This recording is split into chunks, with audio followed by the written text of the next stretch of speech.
ఓం విఘ్నేశ్వరాయ నమః. మహాభారతము అరణ్యపర్వము ఋష్యశృంగుడు. రోమసుడు ధర్మరాజుకు ఋష్యశృంగుని గురించి ఇలా చెప్పసాగాడు.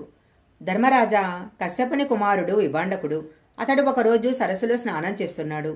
అతనికి ఆ సమయంలో దేవవేశ అయిన ఊర్వశి కనిపించింది. ఆమె పట్ల వ్యామోహపీడితుడైన కారణంగా రేతపతనము జరిగి సరస్సులో పడింది. అతని రేతస్సు కూడిన నీటిని తాగిన దుప్పి గర్భం ధరించి ఋష్యశృంగుని ప్రసవించింది. విభాండకుడు కుమారుని గుర్తించి పెంచుకోసాగాడు. ఋష్యశృంగునికి తండ్రి తప్ప వేరే ప్రపంచం తెలియదు. ఆ సమయంలో అంగదేశాన్ని రోమపాదుడు అనే రాజు పాలిస్తున్నాడు. అతడు తన పురోహితునికి చేసిన అపరాధం కారణంగా రాజ్యంలో క్షామం ఏర్పడింది. రోమపాదుడు తన తప్పును గ్రహించి బ్రాహ్మణులను తిరిగి రప్పించాడు. వారిని వానలు కురవటానికి ఉపాయం చెప్పమని అడిగారు. అప్పుడు వారు, రాజా, ఋష్యశృంగుడు గనక నీ రాజ్యానికి వచ్చినట్లయితే వర్షాలు కురుస్తాయి అని చెప్పారు.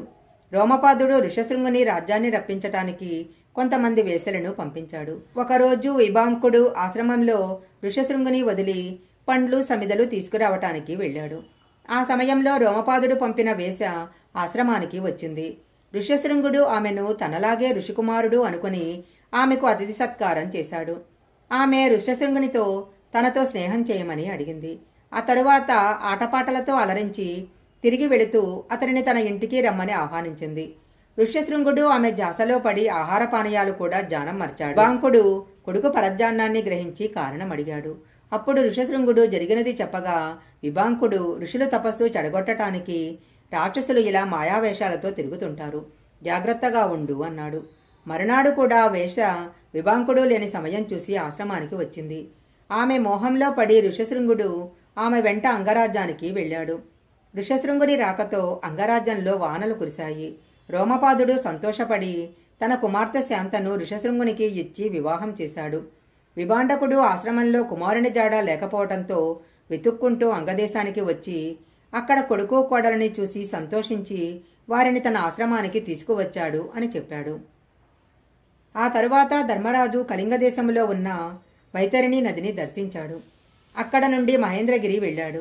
అక్కడ ఉన్న మునులను, మునులారా, ఇక్కడ పరశురాముడు ఉంటాడు కదా, మీరెప్పుడైనా చూశారా అని అడిగాడు. పరశురాముని శిష్యుడైన అకృతవర్ణుడు అనే ముని, ధర్మరాజా, రేపు చతుర్దశి, మనం ఇక్కడ పరశురాముని చూడవచ్చు అన్నాడు. అప్పుడు ధర్మరాజు, నాకు పరశురాముని గురించి వినాలని ఉంది, వివరిస్తారా అని అడిగాడు. అకృతవర్ణుడు ఇలా చెప్పసాగాడు. పూర్వము కన్యాకుబ్జం అనే నగరాన్ని గాదీరాజు పాలించేవాడు. అతని కుమార్తె సత్యవతి. ఆమెను భృగుమహర్షి కొడుకైన రుచీకుడు వివాహమాడాలి అనుకున్నాడు. అతడు గాదీరాజు దగ్గరకు వెళ్లి సత్యవతిని ఇమ్మని అడిగాడు. అందుకు గాదీరాజు, ఒక చెవి నల్లగా మిగిలిన శరీరం తెల్లగా ఉండే 1000 గుర్రాలను కానుకగా ఇచ్చి నా కూతురిని వివాహం చేసుకో అన్నాడు.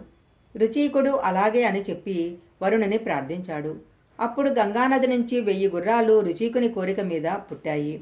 అప్పట్నుంచి గంగానదికి అశ్వతీర్థం అనే పేరు వచ్చింది. ఆ గుర్రాలను కానుకగా ఇచ్చి రుచీకుడు గాదీ కూతురిని వివాహం చేసుకున్నాడు. ఒకసారి భృగుమహర్షి వారింటికి వచ్చి కొడుకు కోడలని దీవించి కోడలని ఏదైనా వరం కోరుకోమని అడిగాడు. ఆమె మామగారిని చూసి, నాకు ఒక కుమారుడు, అలాగే నా తల్లికి ఒక కుమారుడు ప్రసాదించండి అని కోరింది. అప్పుడు భృగుమహర్షి, మీరిరువురు స్నానం చేసి నువ్వు మేడి చుట్టూను మీ తల్లి అశ్వత్థ వృక్షాన్ని కౌగిలించుకోండి, మీ కోరిక నెరవేరుతుంది అన్నాడు. సత్యవతి ఆమె తల్లి స్నానం చేసి ఆమె అశ్వత్థ వృక్షాన్ని, ఆమె తల్లి మేడి వృక్షాన్ని పొరపాటున కౌగిలించుకున్నారు. ఆ విషయం తెలిసిన భృగువు కోడలితో, నీకు బ్రహ్మకుల పూజ్యుడైన కుమారుడు జన్మిస్తాడు, కానీ అతడు దారుణమైన శాస్త్రధర్మాన్ని అవలంబిస్తాడు.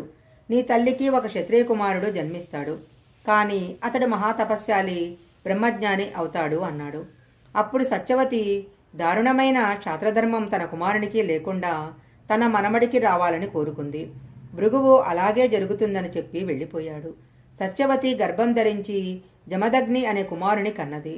ఆ జమదగ్ని ప్రసేనజితుడు అనే రాజకుమార్తె రేణుకను వివాహం చేసుకున్నాడు.